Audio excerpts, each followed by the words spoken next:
1 বছর পর বাবার বাড়ি গেলাম, আর প্রথম দিন কিভাবে কাটলো সেটাই আপনাদের সাথে শেয়ার করব।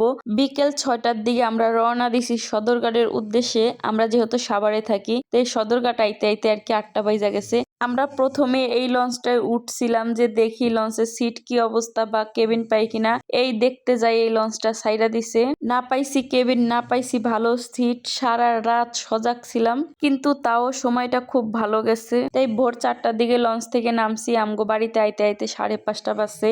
আর আইসা দেখতেছি সবাই বাড়ির দরজার কাছে আর কি ল্যাপ কম্বল খেতা নিয়ে দাঁড়ায় আছে। বাড়িতে যে এত ঠান্ডা পড়ছে আমরা জানিই না। আর লঞ্চ থেকে নামার পরেই বুঝতে পারছি যে বাড়িতে এত বেশি ঠান্ডা, আর কি দেশ গ্রামে অনেক বেশি ঠান্ডা। তা আমরা আইসা আর ঘুমাই নাই। এখানে দেখতেছি আমার মা রান্না বসাই দিচ্ছে যে আমরা গরম গরম আইসা খাবো তার জন্য। তাই আগে মা একটু চা করে দিল, চা খেলাম। সারা রাত যেহেতু ঘুমাই নাই, একটু তো মাথা ব্যথা হয়। আর আব্দুল্লাহ আমার ভাইয়ের ছেলে বোনের ছেলের সাথে তো খেলাধুলা শুরু করে দিছে। ওদের ভাইকে পাইলে আর ওর কিছুই লাগে না। তাই সকাল 6টা থেকে ও খেলতেছে দুপুর 12টা পর্যন্ত। আর এইদিকে দেখি যে আমার মা এক ব্যাগ এরকম চালতা নিয়ে আসছে। আমি বাবার বাড়ি গেলে আর কিছু খাওয়াক না খাওয়াক এরকম চালতা আমার মা খাওয়ায়। আর আমার একটা কাকা আছে, যদি শোনে যে আমি বাড়ি যাই তাহলে তো এরকম ব্যাগ বইরা চালতা পাঠাইয়া দেয়। তাই চালতাগুলা দেখে আমার খাইতে ইচ্ছা করতেছে না আর কি। ভাবতেছি ঢাকা নিয়ে যাব। তাও আমার বোনের মেয়ে বলতেছে দেও খালা তোমার একটা কাইটা দেই। একটা চালতা খাওয়ার পরে দেখতেছি আমার মা জাল নিয়ে আইছে মাছ ধরার জন্য। আমাদের এই ছোট্ট একটা পুকুর, এটার ভিতরে আমরা কম বেশি মাছ চাষ করে খাই। তো এখন যেহেতু পানি শুকায় গেছে, তাই মাছগুলো আর কি একটু বেশি দেখা যায়। আর আমিও যেহেতু আইসি বাড়িতে, তার জন্য আমার মা যে মাছ ধরতেছে। আমার মা আর ছোট বোন মাছ ধরে, সাথে আমার বোনের ছেলেও আছে, আমার বড় আপু আছে। আমাদের বাড়িতে সেরকম পুরুষ মানুষ থাকে না, থাকার মধ্যে আমার আব্বু থাকে। আমার আব্বুর অনেক বেশি বয়স হয়েছে, মুরব্বী মানুষ কোনো কাজ করতে পারে না, তাই মাছ আমার মাই ধরে। আর এই দিকে দেখেন অনেকগুলো কাঁকড়াও পাইছে। তা আমাদের পুকুর থেকে যেহেতু মাছ ধরছে, তো এখানে আমার ফুপুর জন্য মাছ দিছে। আর আমি আয়সা দেখতেছি এখানে আমার ফুপাতো বোন এই যে কচুর শাক রান্না করতেছে। আর এইদিকে আছে হাঁসের মাংস। তা আমি একটু পাতা সাতা দিয়ে জাল দিয়ে দেখতেছি। আর আপনাদেরকে এখানে আমি দেখাইতেছি যে গাইস কি কি রান্না করছে দেখেন। এই যে আমার ফুপাতো বোনের রান্নাঘর, আর কি রান্নাঘর না পাহাল বলে। চাইরোপাশে যেহেতু ধান ক্ষেত, এর জন্য লুঙ্গি ছিঁড়া কাপড় ছিঁড়া দিয়ে এই যে বেড়া দিছে।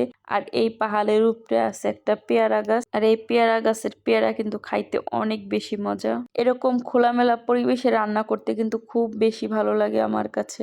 আর দেশ গ্রামে কেন জানি আমার দিনের বেলায় ভালো লাগে, রাতে আর ভালো লাগে না। মনে হয় যদি রাতে পারতাম ঢাকাতে যায় থাকতাম, আর দিনের বেলা দেশে থাকতাম, তাহলে আরো বেশি ভালো লাগতো।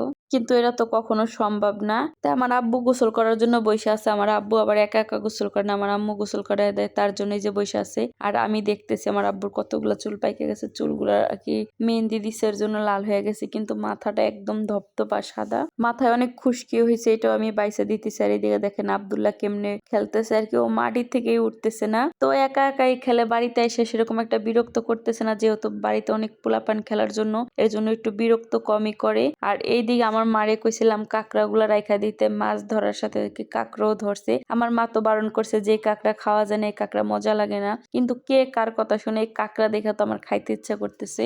আমার আব্বু আম্মু আবার এই কাঁকড়া খায় না, কি না কাঁকড়া খায়, আর এগুলো তো পুকুরের কাঁকড়া, বেশি নাকি মজা লাগে না। কিন্তু আমি আমার মতো সুন্দর করে পরিষ্কার করে কাঁকড়া গুলার ভাজি করতেছি। আমি আর আমার বোনের ছেলে মেয়ে খাইলেই হবে, এই বাসার কারোই খাওয়া লাগবে না। আর কাঁকড়া ভাজাটা অনেক মজা ছিল, কিন্তু হালকা একটু লবণ বেশি হয়েছে। যাই হোক, খাওয়া তো হয়েছে, এটাই অনেক কিছু। তাই এখানে মনে করেন আমি কাঁকড়া ভাজতেছি, আর আমার ছোট বোন রান্না বাড়া করতেছে। আর বাড়িতে আসলে তো কোনো আমার রান্না ভাড়া নাই, খালি ঘুরা ফিরা বেড়াতে, ভালো করে ভিডিও করতে পারি না। তো আজকের ভিডিও এই পর্যন্তই। সবাই ভালো থাকবেন। বিকালের ভিডিও গুলা করাই হয় নাই।